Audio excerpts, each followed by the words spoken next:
room already is remarkable. I'd like to begin our journey into asset-based thinking. Here's the invitation.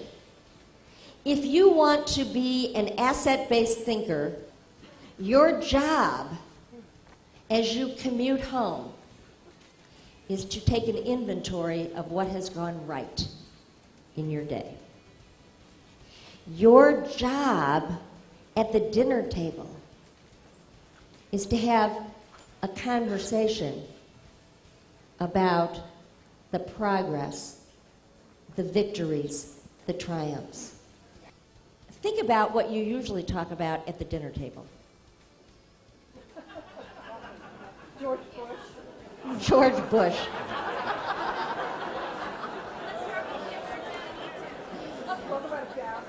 And are we for or against George Bush in that conversation?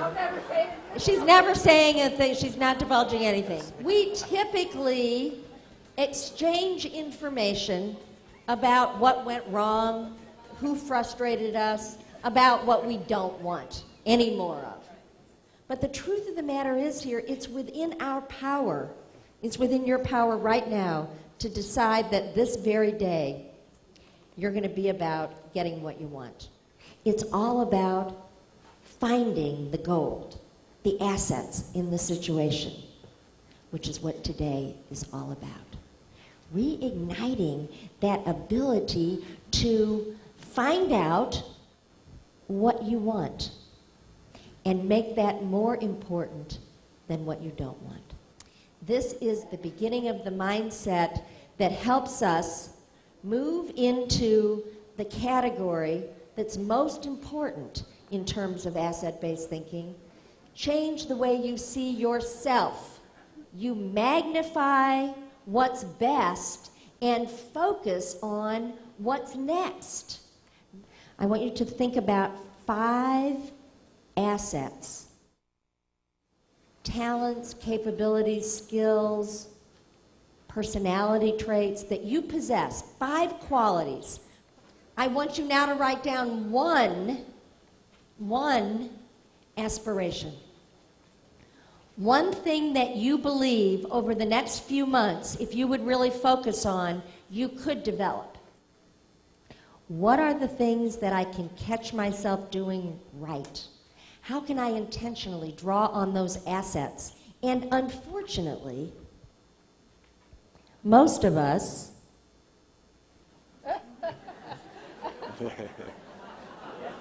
have a view of life that looks something like this. We did a study in a grocery store setting to find out how do high achievers behave when their goal is to check out. And there are 5 behaviors that distinguish high achievers. First behavior, as you round the bend with your basket full of groceries, if the first thing you do is measure line length, give yourself a point. The next thing they'll do is eyeball number of items in the basket. The next behavior is being able to survey customers to determine who is paying by check, cash, credit card, coupons. If in addition to surveying customers, the 4th behavior is really wonderful. It's examining competency of the checker. Absolutely. So the final behavior is this. After line selection takes place, it is not over for the high achiever. The high achiever will line himself or herself up with another person in another line, approximately the same distance from the goal. The first idea is, well, we got to see who gets there first. You know, this is a competition. But I'd like for you to dwell on the second reason, because actually it is the one that makes or breaks your day. The second reason is to find out, to evaluate whether or not you have selected the correct line. We start second guessing ourselves.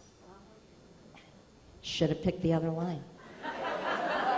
I knew that line was going to go faster. I just knew it. Second guessing in the grocery store is creating a focus on what we don't want, and it's emphasizing that we are the perpetrator of what we don't want. Now, this might be accurate, but it is not helpful.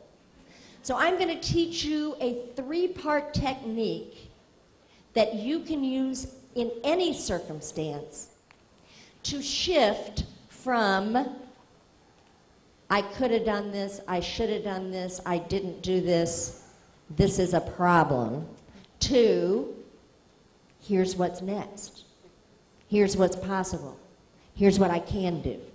First part of the technique is one that you're learning right this minute. You have to catch yourself in the act of second guessing and criticizing yourself. Second part of the technique, I make a decision that I want to shift from criticizing to coaching myself. Then I do something that I'm going to teach you and certify you in. I actually make a gesture. It's the third part of the technique. What is the value of a good gesture in the heat of the moment? We see them happening all the time. A gesture releases, right?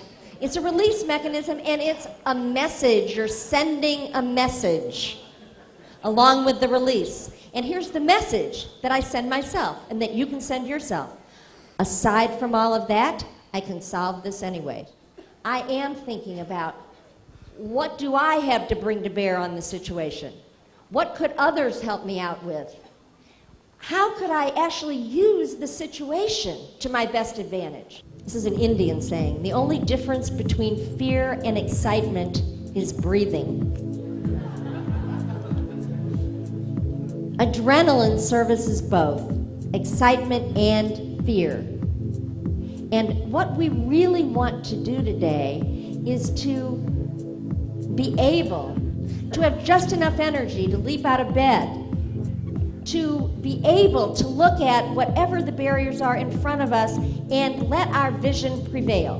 So on that note, aside from all of whatever's happening, you're going to solve it anyway. Thank you so much. Very nice to be here.